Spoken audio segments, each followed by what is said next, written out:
parlant de ça, il y a eu beaucoup, avec le décès de David Bowie, il y a eu beaucoup de gens, justement, qui sont revenus en disant que c'était le plus grand de tous les temps. Et vous avez écrit un truc sur votre page Facebook que j'ai trouvé super intéressant.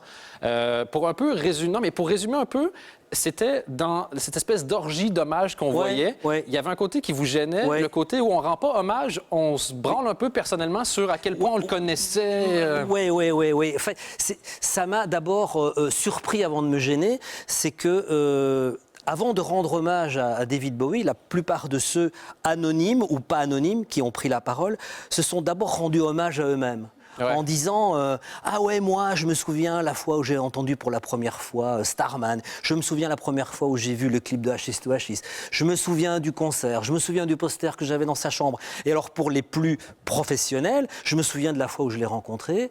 Et puis l'autre qui dit mais moi je l'ai rencontré 2 fois, ah mais moi 3 fois, mais moi je l'ai vu avant toi. Voilà, il y a un côté un peu comme ça narcissique qui correspond assez bien finalement au personnage et à la carrière de David Bowie, mais que je trouvais un tout petit peu gênant.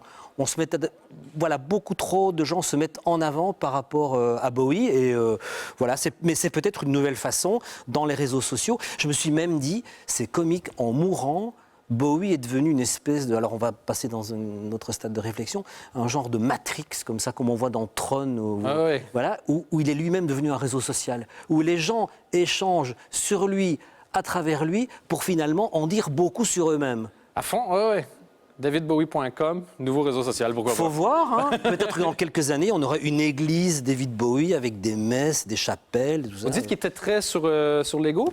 Vous n'étiez pas super fan, vous? Si, j'aime bien. On ne peut pas ne pas aimer David Bowie. Il y a aussi ça, c'est quelqu'un qui fait vraiment l'unanimité. Il a fait un parcours absolument sans faute, hein. Sa carrière est absolument incroyable, à tout point de vue, musique, image, attitude.